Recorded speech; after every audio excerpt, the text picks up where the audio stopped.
हीरापुर गांव में रामू और महेश नाम के दो दोस्त रहा करते थे। रामू बहुत ही मेहनती था, लेकिन महेश आलस करके अपने खेतों में काम किया करता था।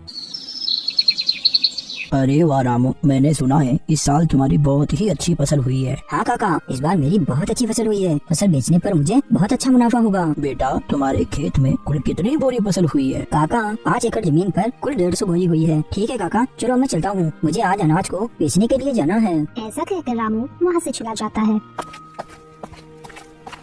तभी थोड़ी देर बाद महेश भी वहाँ से अपने खेतों की ओर जा रहा था। अरे महेश बेटा, कहाँ जा रहे हो? काका, खेत में फसल की बोरियां आज सुबह जल्दी जाकर मैंने भर दी थी, अब उन्हीं को लेने जा रहा हूँ। महेश बेटा, तुम्हारे पास भी 5 एकड़ जमीन है ना? तो तुम्हारे खेत में इस बार कितनी फसल की बोरियां हुई है? हाँ काका, मेरे पास 5 एकड़ जमीन है और मेरी जमीन पर इस बार 1 एकड़ में 20 बोरियां हुई है, तो 5 एकड़ की 100 बोरियां हुई है। क्यों महेश बेटा, तुम्हारे खेत में 100 बोरी की फसल ही क्यों हुई है? तुम्हें पता है तुम्हारा दोस्त जो रामू है उसके पास भी 5 एकड़ जमीन है, उसकी जमीन पर 150 बोरियों का अनाज हुआ है, जबकि जहाँ तुम दोनों के खेत है उधर के इलाके की जमीन तो एक जैसी ही है। क्या कहा? मेरे दोस्त रामू के खेत में इस बार 150 बोरियां की फसल हुई है, लेकिन उसने तो मुझे बताया ही नहीं। ठीक है काका, चलो मैं चलता हूँ। फिर शाम को महेश अपनी फसल बेचकर अपने घर लौट जाता है। घर पहुंचकर महेश फसल के बारे में सारी बात अपनी पत्नी को बताता है। मुझे पता है आपको 50 बोरियों का नुकसान क्यों हुआ है, क्योंकि आप अपने दोस्त रामू की तरह मेहनत नहीं करते, इसलिए आपको 50 बोरियों का नुकसान हुआ है। क्योंकि आपका जब मन होता है आप जब भी खेत जाते हो, और अगर ऐसा ही रहा तो कैसे चलेगा? अरे तो बादीवान, इसमें मेरी भी क्या गलती है? मुझसे जितना होता है मैं वो सब कर लेता हूँ। अब मुझे तुम ही बताओ, मैं इसके अलावा क्या करूँ? आज आप अपनी जमीन को बेच दो और रामू के पास वाली जमीन को खरीद लो। अगर रामू की जमीन 5 एकड़ है तो आप भी पूरी 5 एकड़ जमीन को खरीद लो और रामू से कहो कि अब अपन दोनों पूरे 10 एकड़ जमीन पर साथ मिलकर काम करेंगे और जो भी मुनाफा होगा दोनों बराबर बांट लेंगे। हाँ, तुम ये बात बिल्कुल सही कह रही हो। मैं कल ही रामू के पास जाकर इस बारे में बात करूँगा, और मुझे जहाँ तक पता है रामू मेरी इस बात को टालेगा नहीं। फिर अगले दिन सुबह होने पर महेश अपने दोस्त रामू के यहाँ जाता है।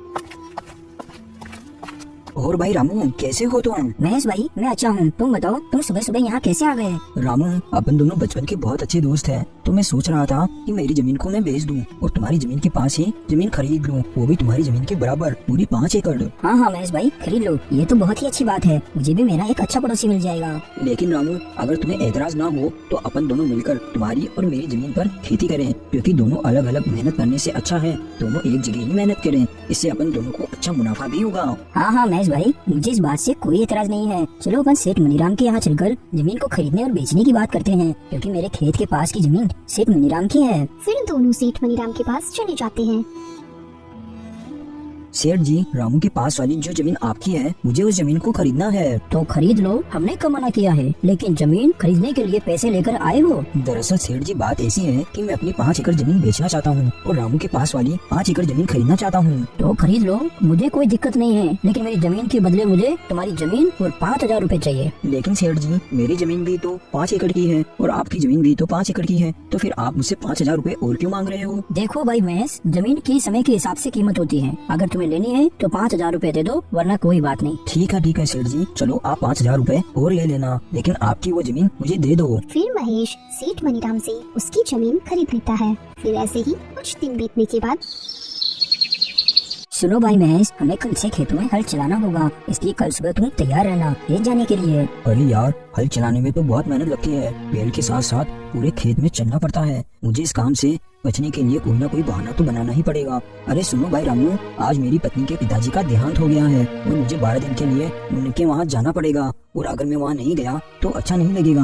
हाँ महेश भाई, ये बात तो सही है, वो तुम्हारे पिता समान है, तो तुम वहाँ चले जाना, तुम्हारे हिस्से का काम भी मैं ही कर लूंगा, तुम बेफिक्र होकर चले जाओ। मुझे तो ऐसा लग रहा था कि तुम इस बात के लिए बिल्कुल नहीं मानोगे, तुम सच में मेरे बहुत अच्छे दोस्त हो। मैं 12 दिन बाद वापस आकर तुम्हारे साथ खेत में बहुत मेहनत करूँगा। फिर थोड़ी देर बाद महेश अपनी पत्नी के साथ उसके ससुराल चला जाता है और इस बात से रामू बहुत परेशान हो जाता है। सुनो जी, आप इतनी परेशान क्यों नजर आ रहे हो? क्या हुआ, क्या बात है? अरे कुछ नहीं, महेश अपनी पत्नी के साथ उसके मायके गया है और खेत में बहुत काम पड़ा है। अरे तो आप परेशान मत होइए, वो जब तक नहीं आते मैं आपके साथ खेत में काम करवा दूंगी। फिर अगले ही दिन से रामू अपनी पत्नी राखी के साथ मिलकर खेतों में हल चलाने का काम शुरू कर देता है। फिर कुछ दिन बीतने के बाद रामू महेश की यहाँ जाता है। सुनो भाई महेश, बारिश के दिन चालू हो गए हैं और थोड़ी थोड़ी बारिश भी आने लगी है, तो मैं सोच रहा हूँ अपन दोनों मिलकर बारिश के पानी के जाने के लिए रास्ता बना दें। अगर अपन पानी के जाने के लिए रास्ता बना देंगे तो अपने खेत में बारिश का पानी एक जगह जमा नहीं होगा। अरे लेकिन रामू भाई, मुझे आज बहुत जरूरी काम है। अरे क्या हुआ महेश भाई, इस समय तुम्हें ऐसा कौन सा जरूरी काम आ गया? अरे हाँ, मैं तुम्हें बताना तो भूल ही गया था। मुझे तुम्हारी भाभी को लेकर शहर में डॉक्टर के यहाँ जाना है, क्योंकि 2-3 दिन से तुम्हारी भाभी की तबीयत बहुत खराब चल रही है। ठीक है महेश, तुम चले जाना, मैं यहाँ का सारा कामकाज देख लूंगा। फिर महेश अपने मन में सोचता है, अरे वाह, ये तो मेरी इतनी जल्दी ही बात मान गया। मेरे हिस्से का काम भी करने के लिए तैयार हो गया। दोनों मिलकर खेती बाड़ी करेंगे। ये तरकीब मेरी बिल्कुल सही रही, नहीं तो मुझे अकेले ही खेत में इतना सारा काम करना पड़ता। क्या सोच रहे हो महेश भाई, तुम चिंता मत करो, मैंने कहा ना मैं यहाँ का सारा कामकाज देख लूंगा। तुम निश्चिंत होकर भाभी को डॉक्टर को दिखा लाओ। वही तो मैं सोच रहा हूँ कि सारे कामकाज तुम्हारे ऊपर छोड़कर शहर जाना मुझे बिल्कुल अच्छा नहीं लग रहा, मगर क्या करूँ, जाना तो पड़ेगा ही। फिर महेश अपनी पत्नी को लेकर शहर चला जाता है और दूसरी ओर रामू बारिश में भीगता हुआ अपने खेत में बारिश के पानी को जाने के लिए रास्ता बनाने लगता है। फिर रात होने पर, सुनो जी, मुझे ऐसा लगता है जब अपने खेत में कोई काम नहीं होता तो आपका दोस्त महेश घर पर ही रहता है, और जैसे ही आपको खेत में कोई काम होता है वो कोई ना कोई बहाना बना लेता है। मेरा शक बिल्कुल सही है, वो जानबूझकर बहाने बनाता है और शहर चला जाता है। ये तुम क्या बोल रही हो? तुम ऐसा बोलकर मेरे और मेरे दोस्त के बीच झगड़ा करवाना चाहती हो? वो मेरा बचपन का दोस्त है, वो मुझे कभी धोखा नहीं दे सकता। आपको मेरी बातों पर बिल्कुल भी विश्वास नहीं है ना? देख लेना, कुछ ही दिनों में आपको सच का पता चल ही जाएगा। फिर ऐसे ही कुछ दिन बीतने के बाद फसल तैयार हो जाती है। महेश भाई, चलो आज हमें फसल की कटाई करनी है, क्योंकि आज शाम को ही मुझे मेरी पत्नी के साथ शादी की शादी में जाना है, और आज फसल को नहीं काटा तो कल से फसल खराब होना शुरू हो जाएगी। हाँ हाँ रामू भाई, चलो आज अपन फसल को काट कर बोरियों में भर लेंगे। फिर वो दोनों खेत में चले जाते हैं और पूरी फसल को काटकर बोरियों में भर लेते हैं। ठीक है महेश भाई, अब अपन ने सारी फसल की बोरियां तो भर ली और अब शाम भी हो रही है, तो मैं साली की शादी में जाने के लिए निकल रहा हूँ। तुम इन अनाज की बोरियों को बैलगाड़ी में भरकर अपने घर ले जाना। जब मैं कल आऊंगा तो अपन इस अनाज को मंडी में भेज जाएंगे। अरे भाई, तुम चिंता मत करो, जब मुझे काम था तो सारा काम तुमने अकेले ही किया था, और अब तुम्हें काम है तो मैं सारा काम अकेले ही कर लूंगा। तुम इस बात की बिल्कुल भी चिंता मत करो, मैं इन बोरियों को बैलगाड़ी में भरकर घर ले जाऊंगा। फिर महेश सारी फसल को बैलगाड़ी में भरकर घर ले आता है। सारी फसल को यहाँ क्यों लेकर आए हो? मंडी में बेचकर क्यों नहीं आए? वो क्या है ना, रामू उसकी शादी की शादी में गया है और वो कल सुबह तक लौटेगा। उसके आने के बाद ही हम इन बोरियों को मंडी में बेच आएंगे। चलो, ये तो अच्छा है कि सारी बोरियां आप यहाँ लेकर आए हो। मेरे पास एक तरकीब है। बताओ बताओ, क्या तरकीब है, और यहाँ फसल को लाना क्यों सही है? देखिए, आपका दोस्त कल सुबह तक नहीं आने वाला, और इतने में अपन इन सारी बोरियों को अपने घर के पीछे वाले कमरे में रख दे तो सारी फसल का पैसा केवल अपना होगा। हाँ, ये बात तो तुम बिल्कुल सही कह रही हो, लेकिन अपन रामू को क्या बोलेंगे कि सारी फसल कहाँ गई? अरे, इस बात की आप चिंता मत करो। कल सुबह जब आपका दोस्त फसल लेने के लिए आएगा तो बोल देना कि सारी बोरियां घर के बाहर ही रखी थी, वो पता नहीं यहाँ से कौन चुरा कर ले गया। बस इतना ही बोल देना। इसमें आपका दोस्त क्या ही कर पाएगा, वो कुछ नहीं बोलेगा। अरे वाह भाग्यवान, तुम कितनी अक्लमंद हो, तुम्हारा कितना दिमाग चलता है। मैं तो केवल खेत में काम करने से ही बच रहा था, और तुमने तो सारी फसल को ही अपना बना लिया। वाह भाग्यवान वाह। आप इस काम में बिल्कुल भी देरी मत कीजिए। आप सारी बोरियों को बैलगाड़ी से उतारकर घर के बाहर ही रख दीजिए, ताकि गांव वाले भी देख सके कि बोरियां अपने घर के बाहर रखी है। फिर रात होने पर अपन दोनों मिलकर बोरियों को छुपा देंगे। फिर रात होने पर दोनों पति पत्नी मिलकर सारी बोरियों को घर के पीछे वाले कमरे में छुपा देते हैं। फिर अगले दिन सुबह होने पर रामू महेश की यहाँ आता है। अरे महेश भाई, तुमने सारी बोरियां कहाँ पर रखी है? चलो आज अपन उनको मंडी में बेच आते हैं। हाँ हाँ रामू भाई, चलो।